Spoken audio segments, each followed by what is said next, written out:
Magandang araw mga kalingap, mga kababayan, at sa lahat ng sumusubaybay sa usapin tungkol sa pamilya ng yumaong Kuya Ruben o Indiano Bicolano. Mainit ngayon ang usapan dahil may mga nagsasabi na dapat nang tigilan ni Kalingap Rab ang pagbablog tungkol sa pamilya ni Kuya Ruben. Ayon sa ilang kritiko, panahon na raw para huminto at hayaan na lamang ang pamilya na mamuhay ng tahimik. Pero may isang tanong na dapat nating pag-isipan ng mabuti. Kapag tumigil si Kalingap Rab, paano na ang pamilya? Madaling magsabi ng tigilan na ang pagbablog. Madaling magbigay ng opinyon habang nakaupo sa harap ng cellphone o computer. Pero naitanong na ba natin sa ating sarili kung ano ang magiging kalagayan ng mga naiwan? Wala na si Kuya Ruben. Siya sana ang haligi ng tahanan. Siya sana ang magtatrabaho, maghahanap buhay, at gagabay sa kanyang mga anak. Ngunit wala na siya.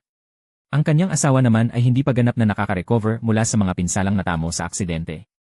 Hindi biro ang pisikal na sakit, lalo na kung may kasabay itong emosyonal na pagdurusa dahil sa pagkawala ng mahal sa buhay. At ang mga anak? Mga bata pa. Hindi pa kayang maghanap buhay.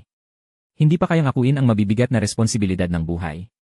Kaya nga maraming tao ang nagtatanong, kapag nawala ang suporta at atensyon na naibibigay sa pamamagitan ng mga vlog, sino ang tutulong? Sino ang sasagot sa pang-araw-araw na pangangailangan?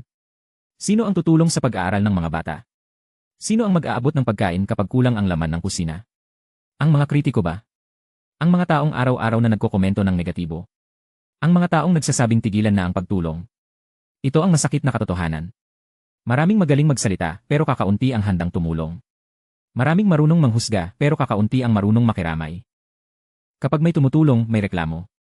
Kapag may nag-aabot ng ayuda, may pintas. Kapag may naglalaan ng oras para sa isang pamilyang naulila, may masasabi pa rin. Ngunit kapag dumating ang oras na wala nang tumutulong, tahimik ang lahat. Mga kababayan, hindi natin kailangang mahalin ang bawat content creator. Hindi rin obligasyon ng lahat na suportahan ang bawat vlog. Pero sana naman, bago natin hilingin na tumigil ang isang tao sa pagtulong, isipin muna natin kung ano ang magiging epekto nito sa mga umaasa sa tulong na yon. Kung talagang may malasakit tayo sa pamilya ni Kuya Ruben, bakit hindi natin tanungin ang ating sarili? Ano ang maitutulong ko?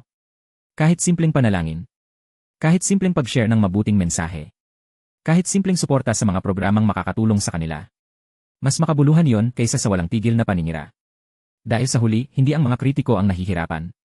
Hindi ang mga bashers ang umiiyak tuwing gabi. Hindi sila ang mga batang nawalan ng ama.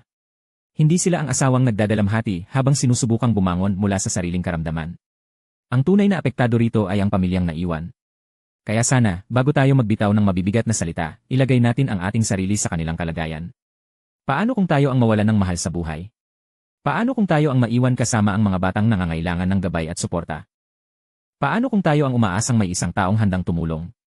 Tiyak na hindi natin gugustuhin hadlangan ang mga taong may mabuting layunin. Sa halip na hilahin pababa ang mga gustong tumulong, bakit hindi natin sila hikayatin? Sa halip na magtanim ng galit, bakit hindi tayo maghasik ng malasakit? Dahil ang mundo ay mas gumagaan kapag mas maraming taong marunong umunawa kaysa manghusga. At sa mga taong walang sawang tumutulong sa mga nangangailangan, saludo kami sa inyo. Sa pamilya ni Kuya Ruben, patuloy naming ipinapanalangin ang inyong kalakasan. At sa lahat ng nanonood, tandaan natin. Madaling pumuna, pero mahirap pumalit sa taong tunay na tumutulong. Madaling magsalita, pero mas mahalaga ang may ginagawang kabutihan. Maraming salamat sa pakikinig. Huwag kalimutang mag-iwan ng inyong opinyon sa comment section, at sana'y manaig ang awa, pagkakaisa, at malasakit para sa pamilyang naiwan ni Kuya Ruben.